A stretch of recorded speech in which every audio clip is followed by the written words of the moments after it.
Okay, so you want to buy a shopping mall. For 20 years, every headline has told you the same story. Malls are dying, retail apocalypse, dead malls, Amazon killed it, and yet the King of Prussia Mall outside Philadelphia is worth $2.77 billion.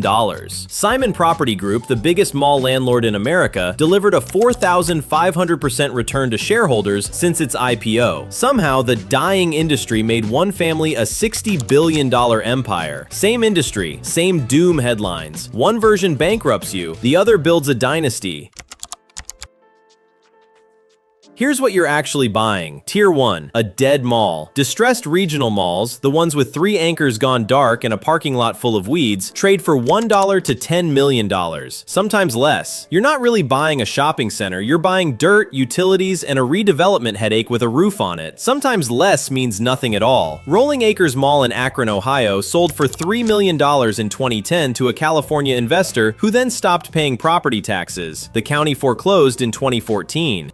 When they tried to auction it off at a sheriff's sale in 2016, nobody bid. Not for $3 million, not for $1. Ownership reverted to the city of Akron for free, and the city demolished it.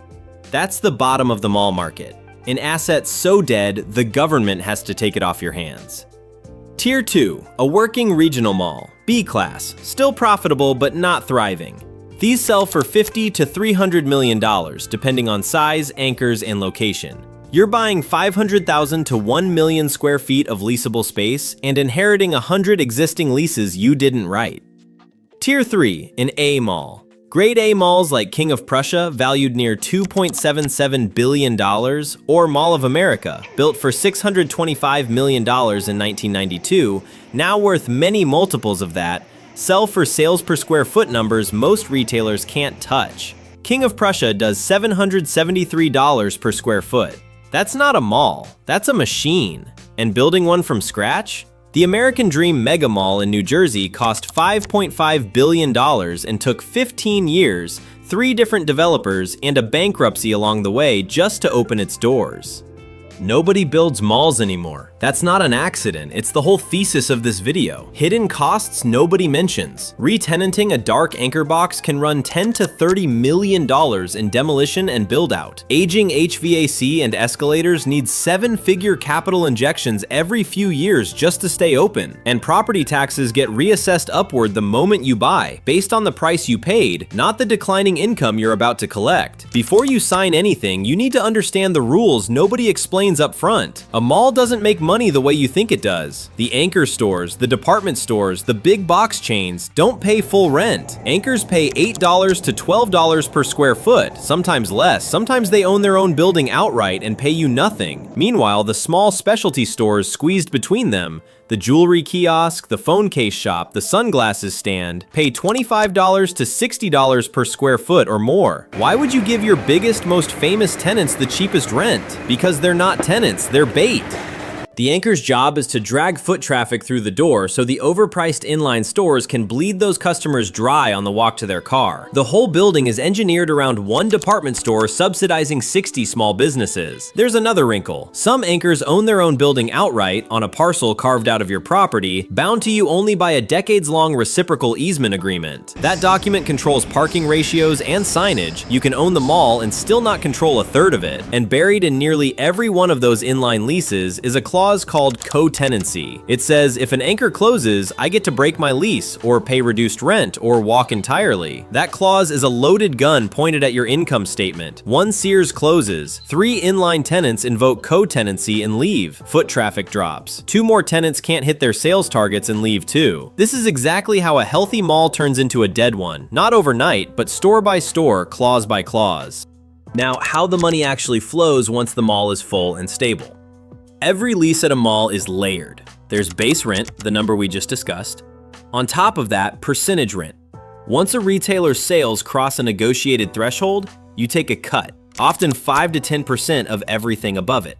On top of that, CAM charges, common area maintenance, $5 to $10 per square foot a year at an enclosed regional mall, covering HVAC, escalators, security, and the lighting that never turns off.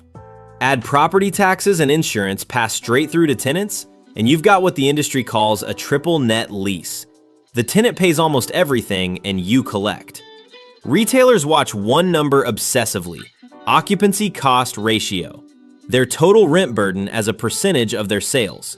Healthy retailers keep that between 8 and 15%. Cross much higher than that, and a tenant that looked profitable on paper starts quietly planning its exit.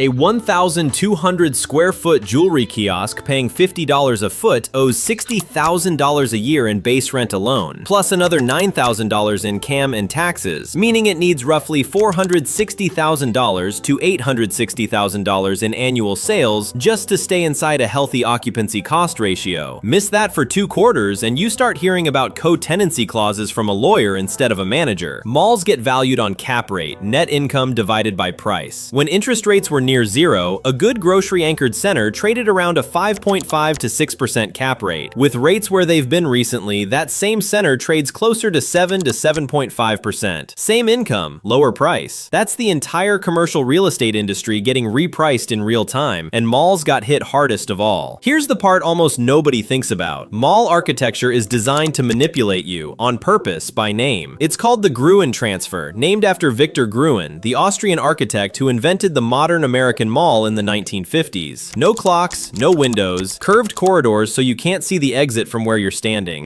The goal is to disorient you just enough that you stop shopping with intention and start shopping on impulse. Gruen himself later disowned his own invention, calling what it became a gigantic shopping machine. He said that in an interview near the end of his life. Nobody in the industry stopped using his blueprint. The modern version of that architecture is the pivot away from retail entirely. Simon Property Group is now adding apartments, hotels, and office towers directly onto mall footprints, including a plan to push King of Prussia's value from $2 billion toward $3 billion by building housing on the parking lots. The mall isn't a shopping destination anymore. It's becoming real estate that happens to have some stores left in it. Credit Suisse projected in 2017 that a quarter of America's malls could close within 5 years. Green Street Advisors puts the long-run number at 30 to 35%. Every one of those closures becomes a Randall Park, a Rolling Acres, or, if the owner is well capitalized, a King of Prussia with apartments on the parking lot. There's no middle option. You reinvent the asset or you lose it. Let's talk about who won and who got buried. Failure number 1, General Growth Properties. Second largest mall owner in America after acquiring rival Rouse Company in a 2004 deal that loaded the company with debt. By April 2009, GGP owed $27 billion against $29.5 billion in assets and filed the largest real estate bankruptcy in United States history. More than 200 malls, one collapsed balance sheet. Failure number 2, Washington Prime Group. Spun out of Simon itself in 2014, running over 100 malls nationwide. Pandemic shutdowns hit occupancy, tenants invoked co-tenancy clauses exactly like we described, and in June 2021, Washington Prime filed Chapter 11 with $3.5 billion in debt against roughly $4 billion in assets. Failure number 3, and the most painful, American Dream. $5.5 billion spent, 15 years and 3 developers to open in 2019. In its first full year of real operation, it lost nearly $60 million, revenue of $173 million against expenses of $232 million. By June 2022, it was defaulting on bond payments. This is what happens when construction costs outrun the market for 15 straight years. Case number 4 is the closest thing to a redemption arc here. Randall Park Mall in Ohio, once one of the largest malls in the world, was demolished in 2015. 2 years later, Amazon opened a $175 million fulfillment center on the same footprint, employing over 2,000 people, replaced by the company that killed it. That's the other exit ramp. Stop pretending it's still retail. Now the success story, and it belongs to one family. Melvin Simon started as an Indiana strip center developer in 1960. His son David became CFO at 29, took the company public in a record $1 billion IPO at 32, and was CEO by 34. Under David Simon, Simon Property Group became the largest mall owner on earth and delivered a cumulative shareholder return of more than 4,500% since going public, one of the great value creation records in American business history. David Simon died of cancer this March at 64. His son Eli took over as CEO the same week. 3 generations, one family. One asset class everyone else was calling dead. So here are your two paths with real numbers. Optimistic scenario. You buy a stabilized grocery-anchored center at a 7% cap rate for $40 million. Net operating income of roughly $2.8 million a year. Triple net leases, meaning tenants absorb most of your operating costs. Occupancy above 90%. Anchors healthy. Co-tenancy clauses dormant. You collect base rent, CAM reimbursements, and a small slice of percentage rent from your best performing tenants. Payback period, assuming steady rent growth, 12 to 15 years, plus whatever the property appreciates if the market cap rate compresses again. Realistic scenario. You buy a B-class regional mall for $80 million. One anchor, a department store chain already struggling nationally, closes 18 months in. Co-tenancy clauses trigger across a dozen inline leases. Occupancy drops from 88% to 65% within 2 years. Your net operating income falls by a third, but your debt service doesn't move.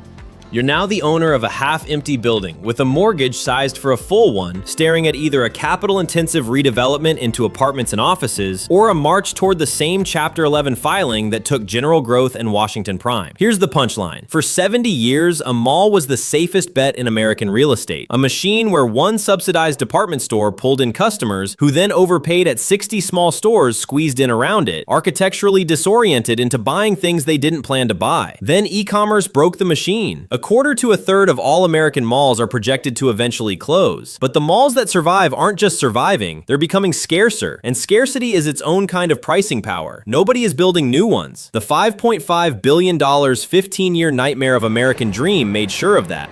So while the bottom half of the industry gets bulldozed or converted into apartments, the handful of A malls left standing, the King of Prussia's, the Mall of America's, keep getting more valuable precisely because there will never be another one built beside them. Meanwhile, an index fund investor gets exposure to the same real estate sector, the same retail economy, with no anchor tenant clause that can wipe out a third of their income in 18 months, and no 15-year construction timeline standing between them and their first dollar of return.